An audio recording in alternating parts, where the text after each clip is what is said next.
Você provavelmente já ouviu falar em transplante de pâncreas e transplante de ilhotas para cura de diabetes tipo 1.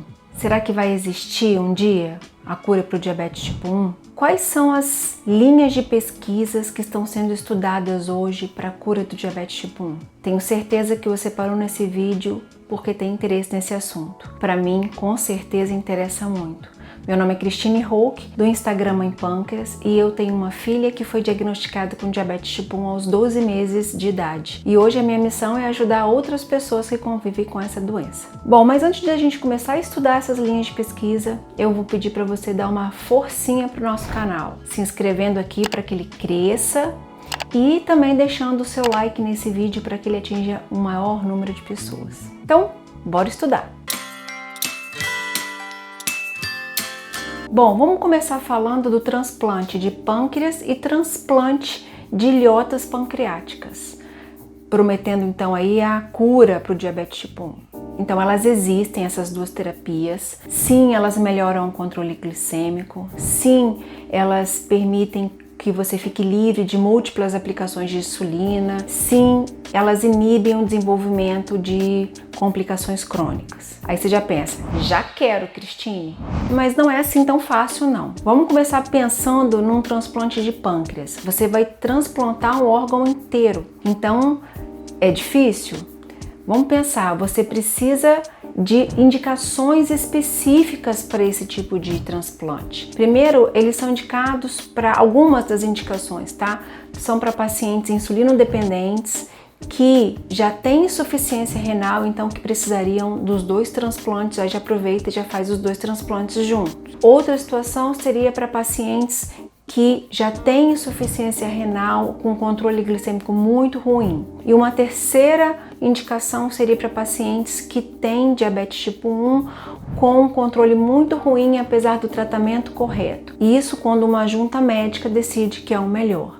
Então são indicações muito estreitas, muito pontuais, tá?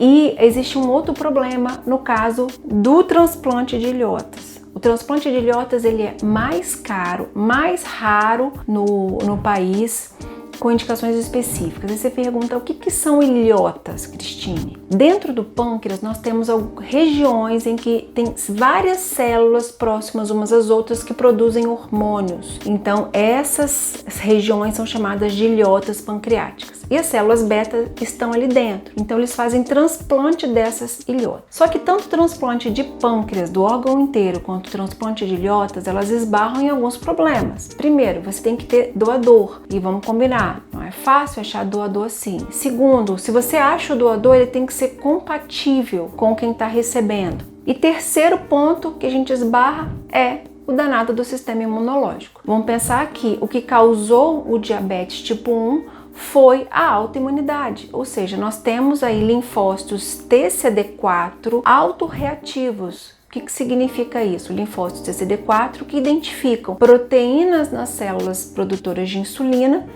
e passam a atacá-las como se fossem patógenos. Então o problema todo é segurar o sistema imunológico para que ele não destrua a ilhota e para que ele não destrua vai atacar o órgão inteiro. Imagina que no transplante do órgão todo eu tenho muito mais pontos aí do sistema identificar como estranho. Então não é fácil, não é tranquilo. E ainda tem uma outra questão, se você conseguir segurar o sistema imunológico, vai ser a base de imunossupressor, drogas que controlem, que segurem a resposta imunológica. E aí você passa a ter uma condição de imunossupressão. Problema, né? Então você resolve um problema e acha um outro problema. Então, as pesquisas atuais estão avançando em outro ponto, que são as células-tronco. Você já deve ter ouvido falar nisso. O que são células-tronco? São células que têm a capacidade de, quando estimuladas, adquirir características de outros tecidos. Então essas células a princípio não têm característica de nenhum tecido, mas quando estimuladas elas podem se transformar, por exemplo, numa célula beta produtora de insulina. Então a pesquisa tem avançado nesse ponto, mas aí tem outro problema. Uma vez que você consiga fazer com que ela adquira características de célula beta produtora de insulina, como evitar que o sistema imunológico ataque essas novas células beta. E aí então os grandes laboratórios e centros de pesquisa têm se debruçado sobre essa questão, e então tem 3 grandes linhas de pesquisa, que são a produção das células tronco para se transformar em célula beta e a proteção dessas novas células beta. E aí são 3 linhas de pesquisa de proteção, que são 1, encapsulamento, 2, edição genética, 3, modulação imunológica local. Vou explicar cada uma delas para vocês, tá? Então a primeira é o encapsulamento, que foi até falado agora há poucos meses aí por um grande laboratório, que é o seguinte: é você encapsular, formar uma cápsula em volta dessas novas células beta, produzindo uma barreira física, mas uma barreira física permeável, capaz de deixar passar glicose, passar oxigênio, passar insulina, porém impedindo a passagem dos linfócitos que iriam destruir essas células e também impedindo a passagem de anticorpos. A pesquisa tem evoluído grandemente nesse ponto. A segunda linha de pesquisa seria a edição genética.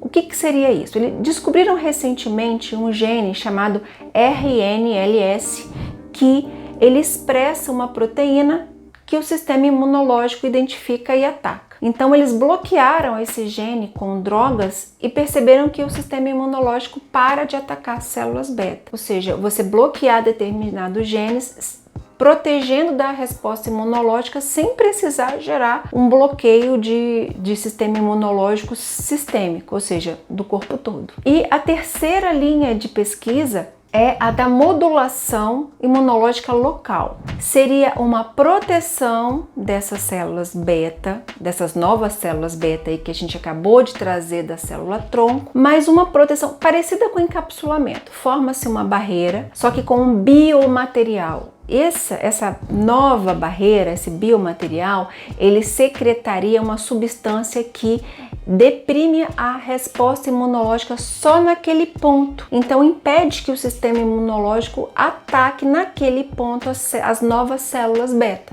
Com isso, eu bloqueio a resposta sem bloquear a resposta imunológica no corpo todo. Então essas são as linhas de pesquisa aí que estão avançando. Agora, claro, os grandes laboratórios e centros de pesquisa, eles esbarram em produção maciça dessas células tronco, eles esbarram nessas proteções aí, no desenvolvimento dessas proteções contra o sistema imunológico, mas vai avançando. E se isso significar para a gente no futuro que não precisaremos de tantas doses de insulina ou nenhuma dose e não se preocupar tanto aí com esse controle glicêmico, poxa, já vai ser tudo de bom. E aí, que bom, bora ter esperança.